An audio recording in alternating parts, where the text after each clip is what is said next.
একটা নামই আমাদের সবার আগে মনে আসে, বেগম রোকেয়া। পাঠ্য বই থেকে শুরু করে বিভিন্ন পুরস্কার পর্যন্ত সব জায়গায় তিনি একজন পথিকৃৎ, একজন নায়ক। কিন্তু আজ আমাদের হাতে যে সোর্সগুলো আছে সেগুলো একদম পুরোপুরি ভিন্ন একটা ছবি তুলে ধরছে। বলতে গেলে আমরা যে রোকেয়াকে চিনি তার সাথে এই সোর্সগুলোতে আঁকা ছবিটার কোনো মিলই নেই। আজকের আলোচনায় আমরা এই দুই ছবির পার্থক্যগুলো এক এক করে দেখব আর বোঝার চেষ্টা করব একই ব্যক্তি সম্পর্কে কেন এত বিপরীতমুখী ধারণা তৈরি হলো। হ্যাঁ, বিষয়টা ঠিক তাই। এই সোর্সগুলো প্রচলিত ধারণাকে শুধু প্রশ্ন করছে না, রীতিমতো দলিলপত্র আর উদ্ধৃতি দিয়ে চ্যালেঞ্জ জানাচ্ছে।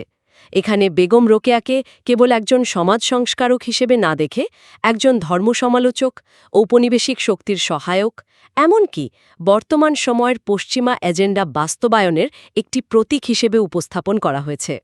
আমাদের কাজ হবে এই দাবিগুলোর পেছনের যুক্তিগুলোকে নিরপেক্ষভাবে তুলে ধরা।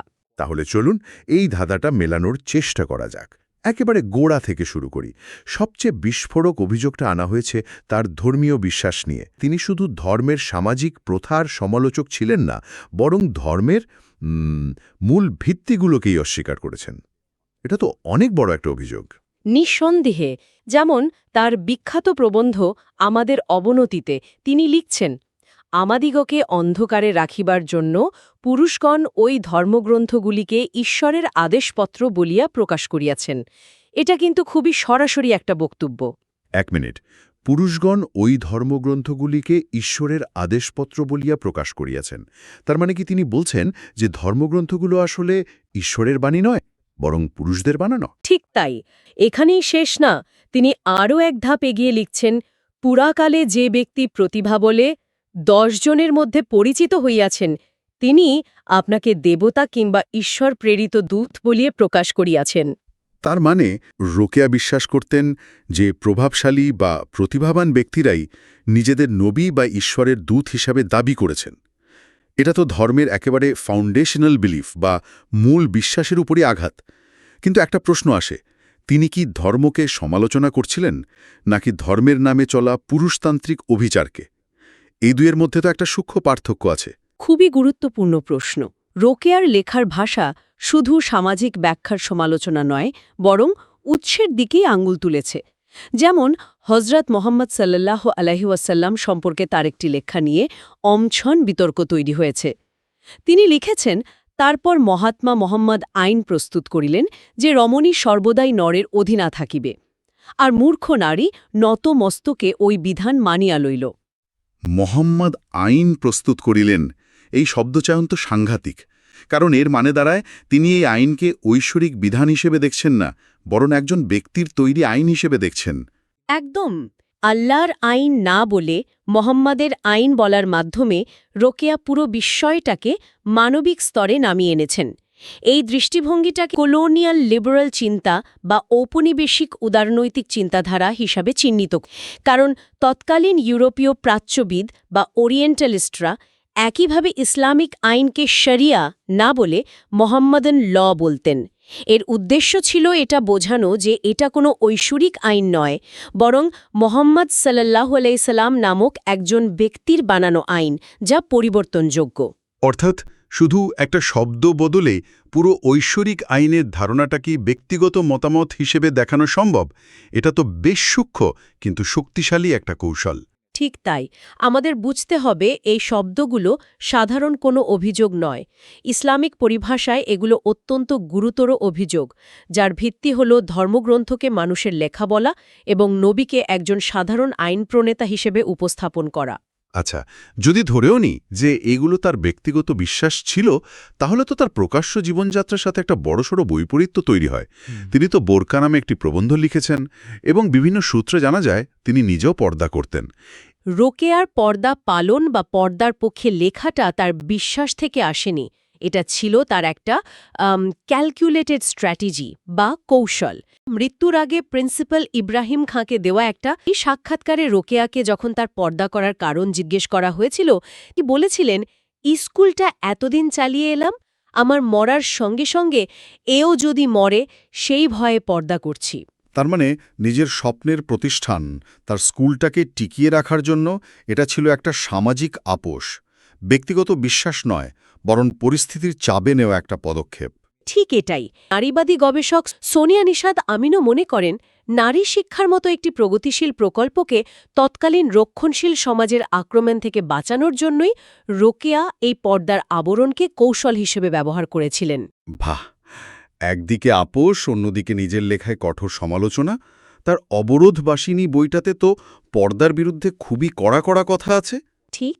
একদিকে তিনি কৌশল হিসেবে পর্দা করছেন, আবার অবরোধবাসিনী গ্রন্থে সেই পর্দাকে বস্তা, ঘেরাটোপ, এমনকি জুজুবুরির সাথে তুলনা করে ব্যঙ্গ করছেন।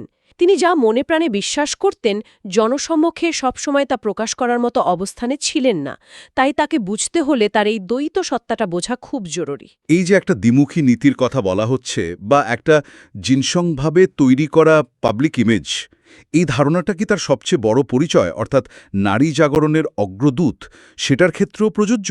হ্যাঁ, বেগম রোকেয়াকে নারী জাগরণের অগ্রদূত বলাটা একটা ওভারহাইপড বা অতিরঞ্জিত ধারণা। রোকেয়া যে সময় কাজ শুরু করেছেন তার অনেক আগে থেকেই বাংলায় মুসলিম নারীদের শিক্ষার একটা ধারা নীরবে বয়ে চলছিল। তিনি শূন্য থেকে কিছু শুরু করেননি। এটা তো প্রচলিত ধারণার একেবারে উল্টো কথা। রোকেয়ার আগে কারা কাজ করছিলেন? সবচেয়ে গুরুত্বপূর্ণ নামটা হল নবাব ফাইজুন্নেসা চৌধুরানী। রোকেয়ার জন্মের প্রায় 7 বছর আগে 1873 সালে তিনি কুমিল্লায় মেয়েদের জন্য একটি স্কুল প্রতিষ্ঠা করেন।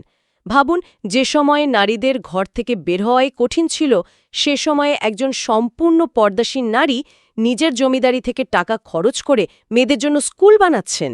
1873 সাল, তার মানে রোকেয়া সাখাওয়াত মেমোরিয়াল স্কুল, যেটা 1911 সালের, তার প্রায় 38 বছর আগের ঘটনা। এটা তো বিশাল একটা তথ্য। আর কেউ? আরেকজন উল্লেখযোগ্য ব্যক্তিত্ব হলেন খায়রুন্নেসা খাতুন। তিনি ছিলেন রোকেয়ার চেয়ে 10 বছরের বড়। সিরাজগঞ্জে তিনি মেয়েদের জন্য শুধু দিনের বেলায় স্কুলই চালাননি, প্রাপ্তবয়স্ক নারীদের জন্য নৈশ বিদ্যালয়ও খুলেছিলেন। এর বাইরেও বিভিন্ন সংগঠনের কথা বলা হয়েছে, যেমন 1883 সালে প্রতিষ্ঠিত ঢাকা মুসলমান সুহৃদ সম্মেলনী বা 1876 সালের শ্রীহট্টর সম্মেলনী। এই সংগঠনগুলো কঠোর পর্দার মধ্যে থাকা অন্তঃপুরে নারীদের কাছে বই পৌঁছে দিত, তাদের পড়ালেখার ব্যবস্থা করত এবং পরীক্ষারও আয়োজন করত। নারী শিক্ষার আন্দোলনটা একটা চলমান নদী ছিল। রোকেয়া সেই নদীর একটা স্রোত মাত্র, উৎস নন। কিন্তু সাধারণ ধারণা তো এটা যে তৎকালীন ধর্মান্ধ মুসলিম সমাজই ছিল নারী শিক্ষার প্রধান বাধা। রোকেয়া সেই বাধার বিরুদ্ধে লড়েছেন। বাধা শুধু ধর্মান্ধতা ছিল না, আরও বড় বাধা ছিল চরম দারিদ্র্য, মুসলিম মেয়েদের জন্য আলাদা স্কুলের অভাব এবং ব্রিটিশ সরকারের চরম বৈষম্যমূলক নীতি। 1927-28 সালের সরকারি বাজেটের একটা ভয়ঙ্কর চিত্র তুলে ধরা হয়েছে। সেই বাজেটে সরকার হিন্দু নারীদের শিক্ষার জন্য বরাদ্দ করেছিল 7 লক্ষ টাকা, আর সমগ্র বাংলার মুসলিম নারীদের জন্য বরাদ্দ ছিল মাত্র 20,000 টাকা।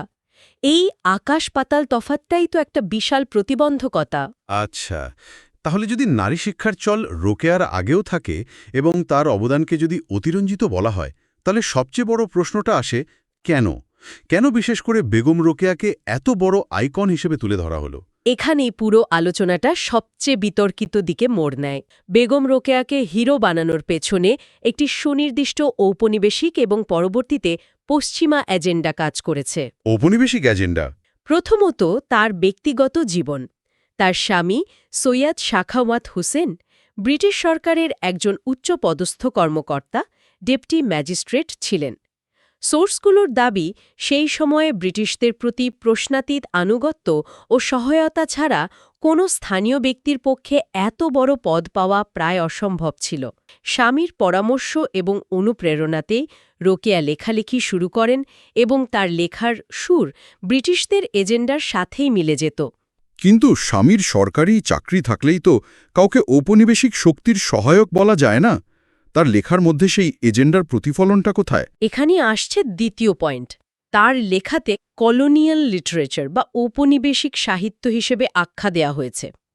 এর মূল বৈশিষ্ট্য হল স্থানীয় সংস্কৃতি, ঐতিহ্য এবং বিশেষ করে ধর্মকে পশ্চাৎপদ, কুসংস্কারাচ্ছন্ন এবং হাস্যকর হিসেবে উপস্থাপন করা। এর ফলে স্থানীয় মানুষের মধ্যে এক ধরনের হীনমন্যতা তৈরি হয় যা ঔপনিবেশিক শাসনকে টিকিয়ে রাখতে সাহায্য করে।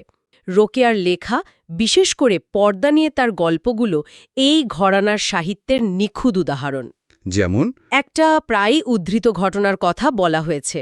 রোকেয়া তার উল্লেখ করেছেন যে এক পর্দানসীন মহিলা ট্রেনে আগুন লাগার পর আটকা পড়েছেন। উদ্ধারকারীরা যখন তাকে বাঁচাতে এলেন তখন তিনি চিৎকার করে বললেন, না, আমাকে কেউ স্পর্শ করবে না, আমার পর্দা নষ্ট হবে, এবং শেষ পর্যন্ত তিনি আগুনে পুড়ে মারা গেলেন, কিন্তু পর্দা ছাড়লেন না। এটা তো বেশ নাটকীয় এবং অবিশ্বাস্য শোনাচ্ছে। এই ধরনের গল্প বাস্তবতার চেয়েও বেশি করে একটা নির্দিষ্ট বার্তা দেওয়ার জন্য লেখা হয়েছিল। ঠিক তাই।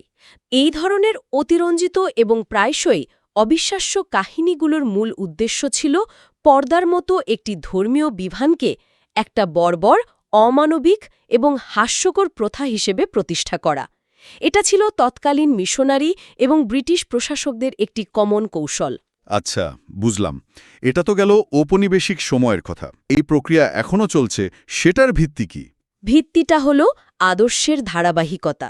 রোকেয়ার ইসলাম সমালোচনামূলক এবং র্যাডিক্যাল নারীবাদী চেতনা আজকের পশ্চিমা বিশ্বের সেকুলার লিবারাল এজেন্ডার সাথে হুবহু মিলে যায়। এ কারণেই পশ্চিমা অর্থায়নে পরিচালিত বিভিন্ন আন্তর্জাতিক সংস্থা এবং দেশীয় এনজিও আজও তার আদর্শকে সক্রিয়ভাবে প্রচার করে। রোকেয়া তাদের জন্য একজন দেশি আইকন, যাকে সামনে রেখে তাদের মতাদর্শ সমাজে প্রতিষ্ঠা করা সহজ হয়। এখানে কি কোনো নির্দিষ্ট সংস্থা বা অর্থায়নকারীর নাম উল্লেখ করা হয়েছে?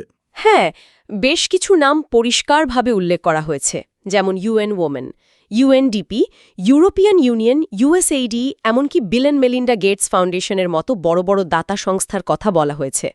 তাদের অর্থায়নে চালিত ব্র্যাক বা বিএনপিএস, মানে বাংলাদেশ নারী প্রগতি সংঘ, এদের মতো প্রভাবশালী দেশীয় সংগঠনগুলো নিয়মিতভাবে রোকেয়া দিবস পালন করে, রোকেয়া পদক দেয় এবং সেমিনার সিম্পোজিয়ামের আয়োজন করে। কিন্তু এই সংস্থাগুলো তো নারী অধিকার বা সামাজিক উন্নয়ন নিয়েই কাজ করে। তাদের অর্থায়ন করা আর পশ্চিমা এজেন্ডা বাস্তবায়ন করা কি এক কথা? সমস্যাটা নারী অধিকার নিয়ে নয়। সমস্যাটা হলো নারী অধিকারের নামে কোনো নির্দিষ্ট দর্শন বা আইডিওলজি প্রচার করা হচ্ছে সেটা নিয়ে। তাদের মতে এই সংগঠনগুলো রোকেয়ার সেই সব লেখা ও বিচারকে বেছে বেছে প্রচার করে যেগুলো ধর্মের সমালোচনা করে এবং প্রচলিত সামাজিক কাঠামোকে প্রশ্নবিদ্ধ করে। এর মাধ্যমে তারা এমন এক ধরনের নারী মুক্তি বা ক্ষমতায়নের ধারণা দেয় যা পশ্চিমা সেকুলার মডেলের অনুরূপ। রোকেয়া তাদের কাছে একজন পারফেক্ট ক্যারেক্টার, কারণ তিনি মুসলিম সমাজের ভেতর থেকেই সেই কথাগুলো বলে গেছেন যা আজ পশ্চিমা বিশ্ব বলতে চায়। বেগম রোকেয়াকে নায়ক হিসেবে প্রতিষ্ঠা করাটা কোনো স্বাভাবিক ঐতিহাসিক প্রক্রিয়া নয়, বরং এটি একটি উদ্দেশ্যমূলক প্রজেক্ট। তারা এমন কাউকে খুঁজছে না যিনি সবচেয়ে যোগ্য বা সবচেয়ে বেশি অবদান রেখেছেন। তারা এমন একটা প্রতীক খুঁজছে যার ভাবমূর্তি ব্যবহার করে সমাজে তাদের কাঙ্ক্ষিত পরিবর্তন আনা যায়। বেগম রোকেয়া হলেন সেই নির্বাচিত প্রতীক, যাকে ব্যবহার করে নারী অধিকারের আড়ালে একটি নির্দিষ্ট বিশ্ববিখ্যা বা ওয়ার্ল্ড ভিউ প্রচার করা হচ্ছে। তাহলে পুরো আলোচনা শেষে যা দাঁড়ালো তা হলো আমাদের সামনে বেগম রোকেয়ার দুটি সম্পূর্ণ ভিন্ন চিত্র। একটি হলো আমাদের বহু পরিচিত নারী জাগরণের পথিকৃৎ, আলোকবর্তিকা, আর অন্যটি হল এই সোর্সগুলোতে উপস্থাপিত একজন বিতর্কিত ব্যক্তিত্ব, যিনি ধর্মের মূলে আঘাত করেছেন, যার উত্থানের পেছনে ঔপনিবেশিক শক্তি সহায়ক ছিল এবং যার উত্তরাধিকার আজ একটি বৈশ্বিক এজেন্ডার অংশ হিসেবে ব্যবহৃত হচ্ছে। হ্যাঁ, মূল বিষয়টা হলো এই সোর্সগুলো বেগম রোকেয়ার পুরো পরিচিতি এবং কর্মকাণ্ডকেই একটা ভিন্ন কাঠামোর মধ্যে ফেলে দিয়েছে। তার ব্যক্তিগত বিশ্বাস, তার কাজের পেছনের প্রেরণা, তার সামাজিক কৌশলের কারণ এবং সবশেষে তার আদর্শের প্রচারের পেছনের শক্তি, সবকিছুকে বিতর্কের কেন্দ্রে নিয়ে আসা হয়েছে। এটা আর শুধু একজন ব্যক্তির মূল্যায়ন থাকছে না, এটা হয়ে উঠছে ইতিহাস কিভাবে লেখা হয় এবং নায়ক কিভাবে তৈরি করা হয় তার একটা বিশ্লেষণ। এই আলোচনাটা নিঃসন্দেহে একটা নতুন চিন্তার দরজা খুলে দেয়। কোনো ঐতিহাসিক ব্যক্তিত্বকে যখন আমরা নায়ক বা পথিকৃতের আসনে বসাই, তখন হয়তো এটা নিয়েও ভাবা দরকার যে এই নায়কের গল্পের পেছনে কাদের স্বার্থ জড়িত, তার আদর্শের প্রচার সমাজের উপর ঠিক কী ধরনের প্রভাব ফেলছে, আর সবচেয়ে গুরুত্বপূর্ণ, এই নায়কের ছায়ায় আর কোন কোন গল্প চাপা পড়ে যাচ্ছে।